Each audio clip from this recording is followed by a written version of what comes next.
Hell sits alone in a dark room lit only by candles that melt away in the mouths of painted skulls. Despite being built for her, the ceiling is too low and the walls are too close. Hell spends this night like any other, cleaning her rifle and listening to music. On occasion, she stops polishing her weapon to think about what her comrades are up to. To think about what Thanatos, in particular, is up to. Music never helps, because there's often a stray lyric or a melody that reminds her of him, or both of them, together. Sometimes it hurts. It always does, but she listens anyway. It's like peeling a scab.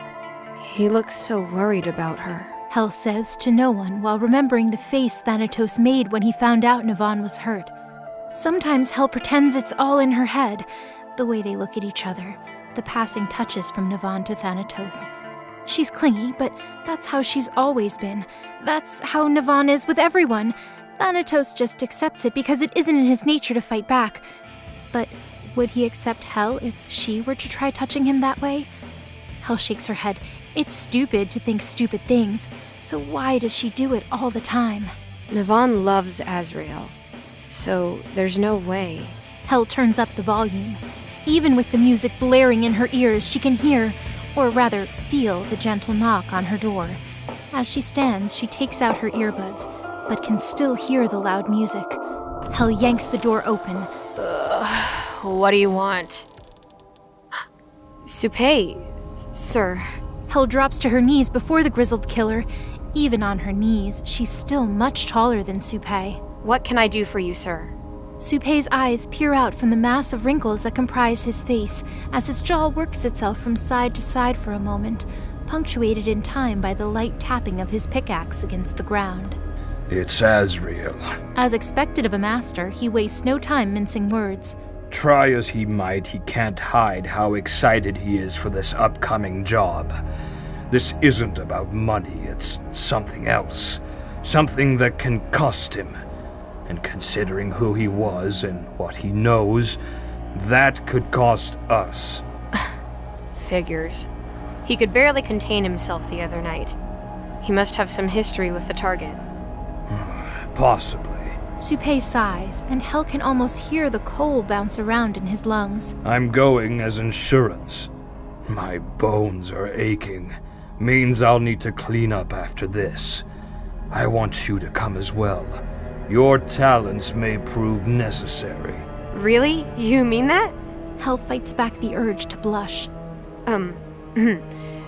I'd be honored to follow you out into the field. Excellent. Supay nods and turns his body at the same time. We leave at dawn. He makes it maybe 1 or 2 steps before stopping and speaking again.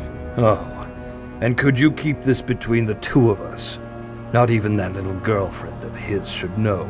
Understand? A cough carries several chuckles before Supay continues.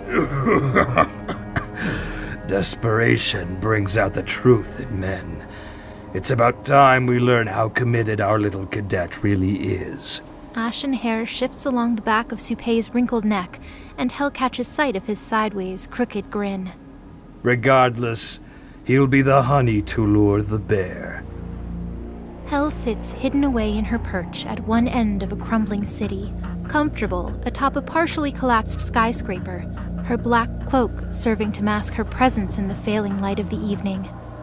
She's been there ready for hours now and found herself wondering if Azrael's intel was wrong. She shoulders her rifle, bringing the scope to her eye and training her gaze on the opposite side of the street. Crumpled structures littered the overgrown road beneath her. It was flanked on both sides by buildings like the one she sits in, forming a man-made gorge, strangled at both ends by debris and the rusted wrecks of abandoned vehicles. Even she has to admit it isn't a bad spot for an ambush. Hell zeroes in on what she's been looking for. Blink and you'd miss it. A glint of crimson in the darkness. Twin drops of freshly spilled blood glinting in the shadowed window of a building across the street and several floors lower. Hell focuses some of her divinity into her scope, allowing her to see through the darkness. There he is. Azrael stands unmoving. Seems he's focused on the job at hand. Makes sense. He and Navan weren't attached to the hip like usual, so he has nothing to distract him. She sweeps her rifle across the skyline, but can't find any traces of Supay. Another hour passes before Azrael's glaze flits toward the street below. His posture stiffens as his eyes narrow, and he brings his own hood forward before fading back into the shadows. Hel brings her rifle up and sweeps it in the direction Azrael was focused on, and that's when she hears it. The low, mechanical growl of an engine rumbling in the distance, rolling off the dead space in between their perches as it draws closer. Hel catches the sheen of rusted steel as the car clears the horizon. An acrid, grungy odor fills the air and scorches Hel's nostrils, causing her to wrinkle her nose. Showtime. All right. Hel rolls her neck. Might as well see what we're working with. She leans forward onto her stomach as she trains her scope onto the car, bouncing between its occupants as she sizes up each and every one, making note of key characteristics. The largest of them is the driver, lounging back in his seat as he drums his fingers along the steering wheel, grizzled face cracked in a smirk as he nudges the sleeping passenger seated next to him. She pans over and settles on occupant number 2. Pale, skinny, pointed ears and white hair. When he snores, she can see a pair of long fangs protruding from his mouth. He's likely the target's vampiric accomplice. A quick shift and number 3 fills her vision. A stony face under a head of messy brown hair. Unimpressive as he seems, he's their man. Every psychopomp has heard of Cain. One couldn't get into the art of dealing death without learning about the first murderer himself. Although, now that Hel is getting a good look at him, she really can't say that he's all that much to look at. Kind of a letdown, really. Which just leaves the passenger next to the target, a young woman with soft features and black hair, smiling as she cradles a bundle of blankets at her chest. Hel's eye narrows as she adjusts her sight ever so slightly as the car slows to navigate the cluttered road. Hel can swear she hears a gentle twang over the sound of the car's engine. The vehicle slides apart, bisected down the middle. The occupants shout in surprise as the two halves keep traveling forward, carried onward by the car's momentum. The largest of them looks around in a panic and reaches over to the other half of the vehicle, grabbing at the frame, muscles flexing, in a futile effort to hold it together before he and the others dive out of the car and roll, springing to their feet as the vehicle continues along, careening into a fallen building. Hel pans over to Cain, where she waits for Azrael to deliver the killing blow. It's best he does it while they're all disoriented. In and out, nice and clean.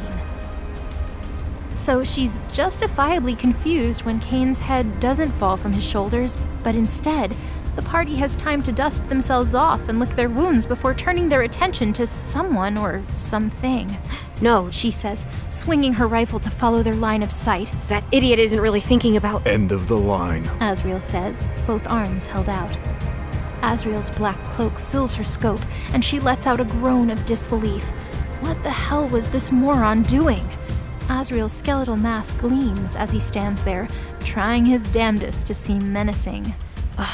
Azrael, you owe me for this one. Hel pulls back on the trigger, firing off a silent shot from her sniper rifle.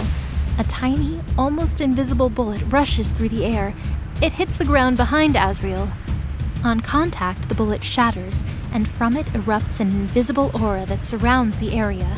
Hel takes out another similarly shaped bullet from the pouch at her side. She keeps it pinched between her thumb and pointer finger, and with a hushed There. she erects a domain around the entire city. Now she can see and hear everything as though she were standing down there herself. She feels the world in her heartbeat. Each presence, from the target to Azrael's many wires, are in Hel. What the hell did you do to my car? The large man jabs a finger in Azrael's direction. There's still a safe amount of distance between them. The guy's not an idiot. So, pal, I hope you got insurance, 'cause that was my baby, and someone's gotta replace her. The skinny one steps around him, holding up both hands as if to keep some kind of imagined peace between them. Okay, he's kidding. Ooh, calm down. Look, we're sure you had nothing to do with this. And even if you did, we're not insured.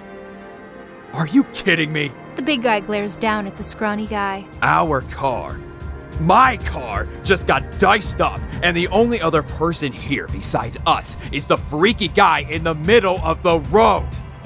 Who just stands in the street like that? All ominous and shit. Ominous?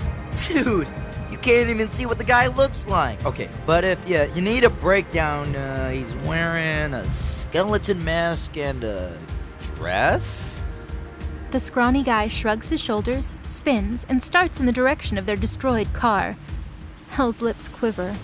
For the time being, Hell's actually happy that these other guys aren't on Azrael's hit list. No, that coveted spot belongs to Cain.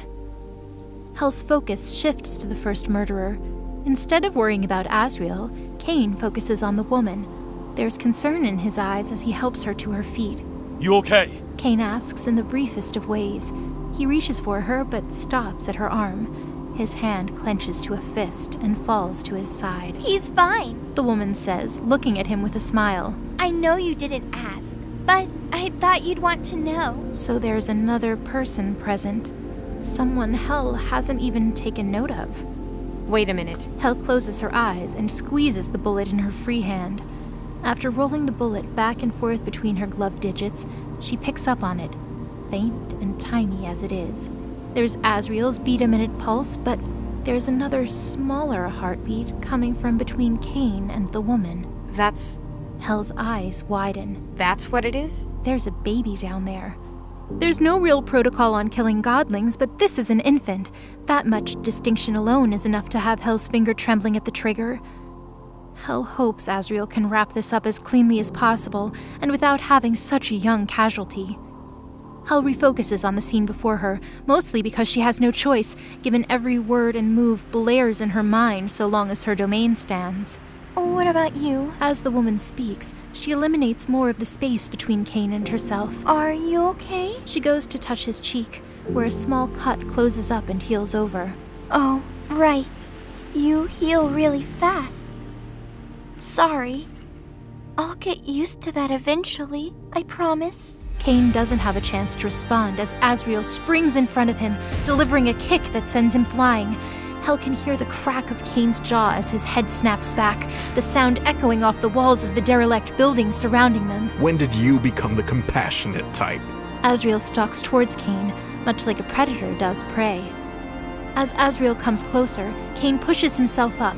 Droplets of blood splatter against the sand beneath him as they flood from his shattered nose. Before Cain gets to his feet, he tastes another kick. This one causes his body to spin before hitting the ground. Hell catches a glimpse of loose teeth flying from Cain's mouth. Azrael's looming over him again, looking down. Oh, right. You heal really fast. Sorry. I'll get used to that eventually. I promise. Azrael raises his foot overhead, and not even a second later rockets it down over Cain. Cain rolls out of the way. The ground fractures beneath Azrael's heel. By the time Azrael looks over, Cain is up, standing with a handgun aimed at Azrael. Feeling the quickened footsteps running up behind Azrael, Hell shakes her head. Hope he sees that coming.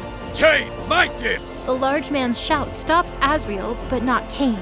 Azrael looks over as the large man tries to grab him. The large man stops, then floats upwards, suspended by wires they can't see. A careless wave of his hand lets Azrael send the man flying. The skinny man leaps and catches his friend midair, and they both go hurtling towards the other half of the car. There's a series of loud rattles that Hell knows too well. Every round from Cain's gun would be a headshot if not for Azrael's web of wires. Any bullet that would so much as graze him is instead sliced into tiny pieces that whiz by. His arms are limp at his sides, and it's clear he's just letting Cain empty his clip.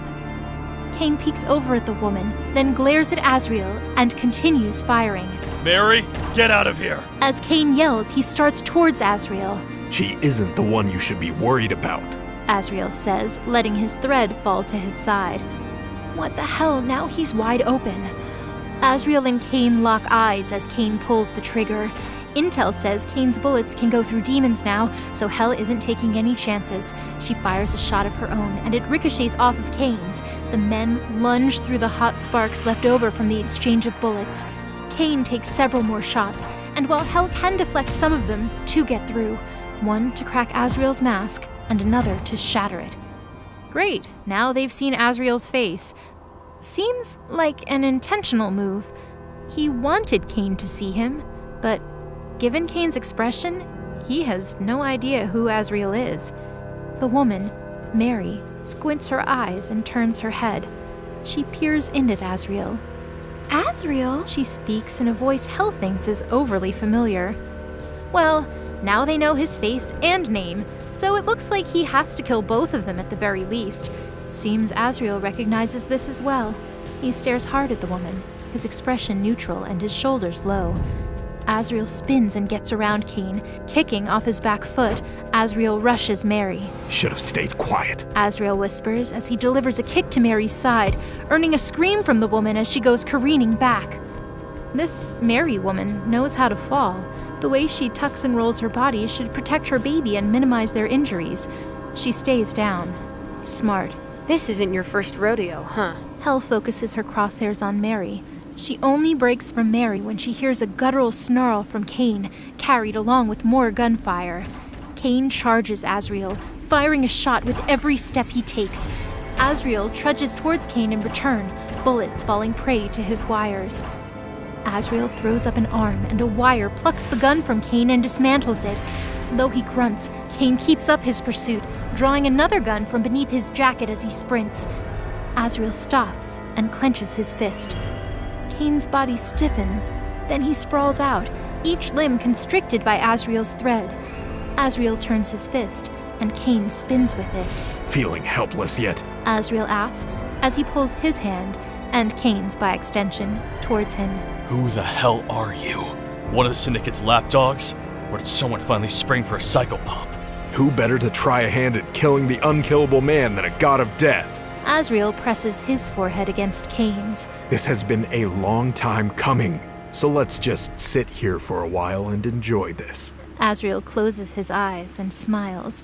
His fingers tremble, and Cain shakes along with them.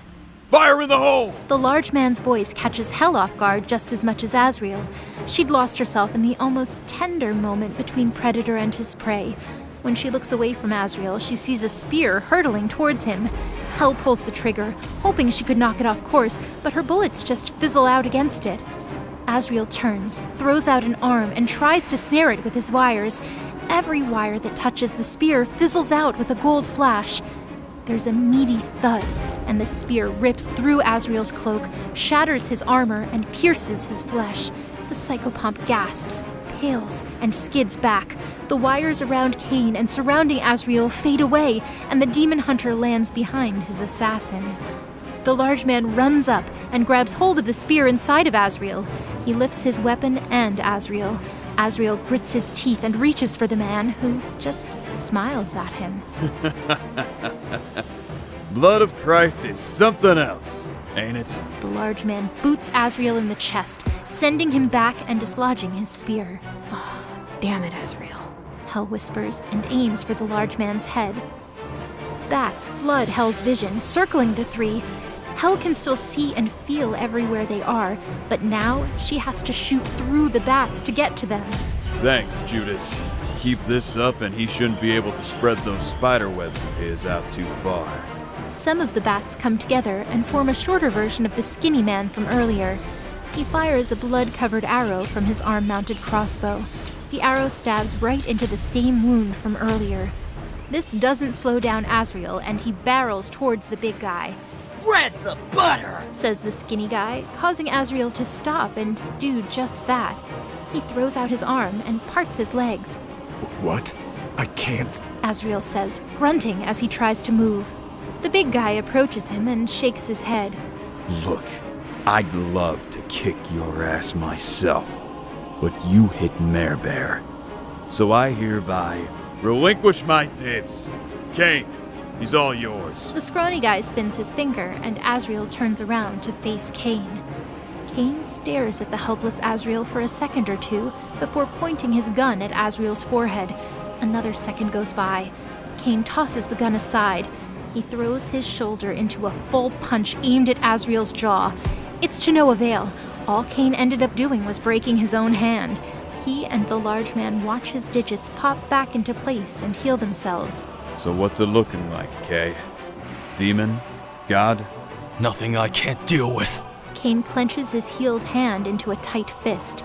Kane reaches up and traces his fingers along the edge of his jacket's collar, igniting one of the runes his dossier mentioned. Judas! Kane says as a bright red aura coats his body. Let him loose. The scrawny guy, Judas, Hell guesses, gives the big guy a look and he nods. Azrael's limbs fall forward and he clenches his fist while grimacing at Kane. They rush one another. Azrael swings with his right, Kane with his left. Thanks to his longer reach, Azrael connects first, but it isn't much for slowing down Kane, who falls, only to jump back up. 50 bats have died, but there's still so many.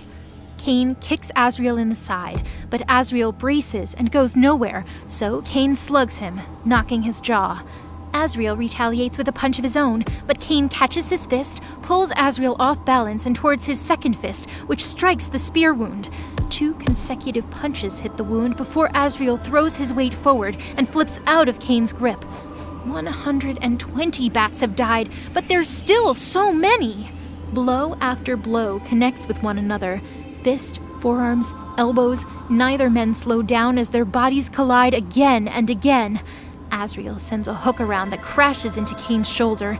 Kane blocks several attacks like this and doesn't swing back. Azrael's face twists further with every attack landed. 200 bats have died, but there's still so many. Kane pivots and grabs a hold of Azrael's fist when it would have smacked his shoulder again. With a forceful tug, Kane pulls Azrael forward and locks forearms with the assassin. Both men twist and turn as one tries to pull away from the other's vice grip. They glare at each other, sweat running down their faces and spit sputtering past their lips. Muscles tighten one last time to brace for the loud, dull crack that follows. Hell hears Azrael yell as he and Kane hit the ground. Azrael tries to clutch at his broken arm, but the would-be target plants his knee on Azrael's chest, pinning him. The bats recede back into the scrawny guy, giving him a bit more height. He and the older guy look on at Kane and Azrael as if it's over, like they've won. Don't! Kane snarls as his knuckles crack against Azrael's face. You! Bones splinter Kane's skin. Ever! Azrael's teeth shatter. Touch her! Kane returns the favor from earlier and breaks Azrael's nose. All right, Kane, that's enough. Dice them up with Ichor so we can add knitting to your magical repertoire and get the hell out of here. Azrael tries to outstretch his other hand, but Kane's too fast. Using a combat knife he pulls from a pouch on his leg, Kane stabs Azrael's hand, pinning it to the ground. That's it. She's just gonna kill Kane and hope Azrael appreciates the gesture. Snug as hell is on that trigger, she never gets to squeeze it, as that Mary woman runs right into her line of fire. Hell pulls away, not wanting to shoot at a baby, but from the looks of it, Mary didn't have the kid with her anymore. Kane, stop! You have to stop! You're killing him! That's kind of the point! Please, Kane, just take a minute. Breathe. Think. Look at him. Not the time, Mary! Not the time! No, please. He isn't a demon or anything like that. Look at him. Kane does, and it looks like it takes everything in him to not punch Azrael again. What about him? He's like you. Mary says, reaching for Kane. Like me? All the more reason then. Kane tightens his broken fist over Azrael. He drives it down as it heals. Hell takes aim, but once again, doesn't need to shoot. Mary throws herself onto Kane. She wraps her arms around him, and Hell knows Kane's got more than enough strength to throw her off. But he doesn't. Mary. Kane says, but Mary cuts him off. No! Don't kill him! You can't kill Azrael! Kane lowers his fist, looks at the tears in Mary's eyes, then to Azrael, and his eyes widen. Oh. Kane nods. That's who this is. What? Adam's father. The aura around Kane dissipates. Before he can say or do anything else, both he and Mary go flying off in different directions, each propelled by a number of wires tied around their midsections. Both slam down into the pavement with enough force to crack the ground. Mary squeals in pain, and Kane grunts. The large man and Batboy motion to attack, but both end up entangled in wires as well. Then with one slam, much harder than the one he'd done to Kane or Mary, both men go limp. Mary! Kane says as he gets to his feet. Kane. Mary whispers back as she too stands. both look at one another, then once again rocket into the air and come right back down, this time cracking the ground even more. Cain coughs up blood, and Mary shrieks while clutching her abdomen. They look at one another and try to get back up. Again, up, then down. 2 craters form. Cain tries to speak, but he ends up spitting up blood and teeth and can't quite finish his obvious thought. He looks across the way to see Mary hanging on to her consciousness. She reaches out to him, and he tries to stand but falls, the tendons in his heel cut. You... Cain says and looks over at Azrael, who's still laid out in the very same spot. Me. Only now, with the attention on him, does Azrael rise. He stands up, dusts himself off, and exhales. I got caught up. That's just the effect you have on me. Azrael grips his fist tight, and Cain yells as wires tighten around his legs. Azrael approaches. As he walks, some of his thin red cables dig into his broken arm, piercing the flesh. Seconds later, the arm pops back into place. Good as new. Well, not quite, but close enough. That was funny what you did back there, with the runes. Azrael cracks his nose and snorts out some ichor. I didn't expect them to make that much of a difference, but fuck me, am I right? Hell's scope bounces between Cain and Mary, and she's wondering when Azrael's going to finish them off. At the same time, she can't help but wonder about the baby that's somewhere on the battlefield. As though he couldn't hear a word of what Azrael's saying, Cain crawls towards Mary. I expected you to summon that big-ass sword of yours. Azrael says, waving a hand. Cain skids away from Mary. Do you not hate me enough to want to add me to your little collection? Gritting his teeth, Cain digs his fingers into the ground and pulls himself towards Mary. Hey, Azrael throws his arm out and again pulls Cain back. listen to me. Kill them. Why won't he just kill them? You hate me like I hate you. Azrael says, flexing his fingers. The wires gnash around Cain's leg. Say it. His jeans are red, and he's drooling like mad, but still he pulls himself in Mary's direction. He reaches his right hand out towards her, but it falls apart. His whole arm does, diced all over by a quick flurry of thread. Fine. Azrael turns his sight on Mary. If that's what it takes. When Azrael brings his hand up, Mary rises, suspended by a set of red wires around her neck.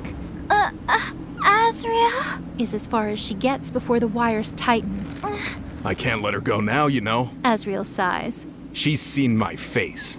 That's your fault. Mary! Mary! Mary! Cain motions towards his face. From his right eye, Cain pulls a horrible-looking claymore.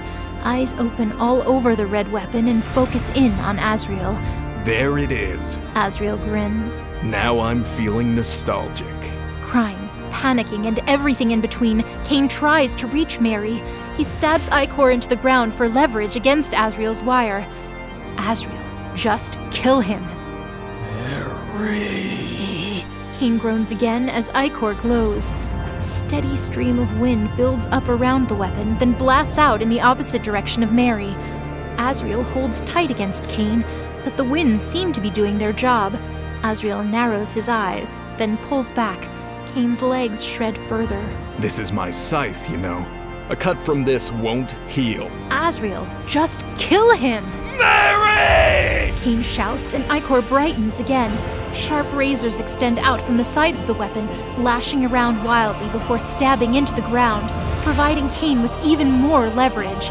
Your legs won't hold up much longer. Azrael, just kill him. Mary! One last yell from Cain echoes throughout the domain.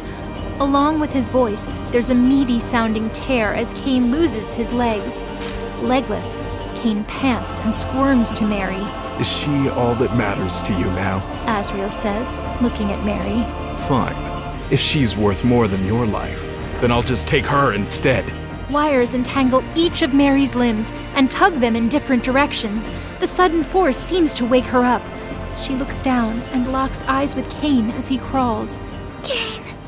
In spite of the cuts forming along her arms and legs and the blood messing her clothes, Mary smiles. Just have faith. Cain reaches for her. For you, I'll make it painless. Azrael says as he tightens both of his hands into fists. There are no groans or screams or all the things that usually follow a kill. Instead, there's just laughter, rumbling throughout the domain. Now, standing in front of Azrael is a new individual, one Hel hadn't felt come into her domain, but the presence isn't unfamiliar. His clothing is clerical in nature, and he uses his gloved fingers to adjust his glasses. Sure, Hel remembers his aura, and his laugh, and that outfit, but that isn't what shakes her. No, it's the smile that runs across his face. This man is the hunter. Cain wonders aloud. That? Mary asks as she looks to the man holding her bridal style, free from Azrael's wires. Azrael, you've gotten sloppy. The hunter says. That, or you've gotten insanely confident. So which is it? Sloppy or confident? There's no answer, and Hel doesn't blame him. She's shaking, but trying her best to keep focus. But you're not the only one, Azrael. The hunter looks down at Mary. You. What's your excuse? Instead of answering the hunter, she climbs out of his arms and rushes over to Cain, who is still alive for some reason. Why would you fight in another god's domain? That's why Azrael is so confident. This guy doesn't have the backbone to fight people on equal footing. A fair fight is a fun fight, and Azrael hates fun. Don't you? The hunter steps up and gives Azrael's cheek a gentle slap. Okay, I'm in your face, in your little friend's domain. The hunter stops, looks up, and Hel can feel his eyes on her. Hey there, by the way. Now he's back on Azrael. And you've got your little spiderwebs all over. Why haven't you made a move? Come on. Ball's in your court. You've got the advantage. Win. Wires tug the hunter's hand away from Azrael. They're tightening, tearing into his flesh. The hunter looks over just as Azrael yanks back and slices his arm off. The hunter stares down at the fountain of ichor rocketing from his stump. Azrael got him from the elbow down, and while it's messier than his usual work, it seems like it does the job, given how the hunter backs away and screams. Ah, damn it! Ah, I can't believe it! Damn you, Azrael! Ah! The hunter rears back, shouting and howling. Hel acts, cocking her rifle before taking a shot at Zad's head. He's flailing around due to Azrael's attack, so she isn't surprised when she misses and instead pierces his shoulder. Her next shot hits his chest, and another goes through his thigh. Azrael grins. Hel feels it, and she starts smiling herself. This was Supay's plan. The hunter has a connection with Mary. Mary has a connection with Cain. Cain is the target. Azrael hunts him. The hunter shows up to prevent Mary from being collateral. Lead the hunter out, then have Azrael fight him up close while Hel picks him off from afar. Damn you. The hunter says, gripping at what's left of his arm. He looks up at Azrael, his expression chillingly calm. You actually did something. The hunter grips his stump. A large pair of grotesque blackened teeth sprout from his hand and rip off whatever Azrael left behind. He tosses the limb towards Azrael, dirtying the front of his cloak with stray ichor. I was really looking forward to calling you a pussy. The hunter's arm doesn't stay gone for long, as black ooze and sinew come together to form a new one. But I guess I can settle for calling you a dumbass instead. As the hunter flexes his new black arm, the dark fangs on the opposite limb sink back into his forearm. Somehow, Azrael seems less shaken than Hel does, and makes another move.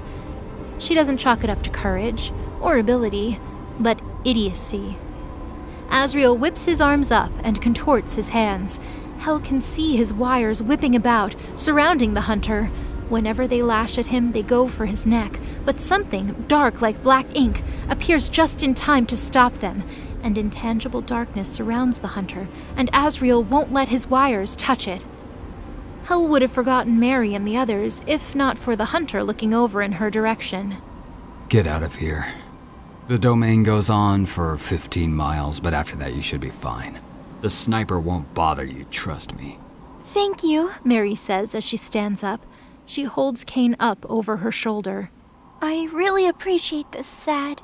Don't. Because sooner or later, I'm coming for him too. The hunter jabs his finger towards Kane.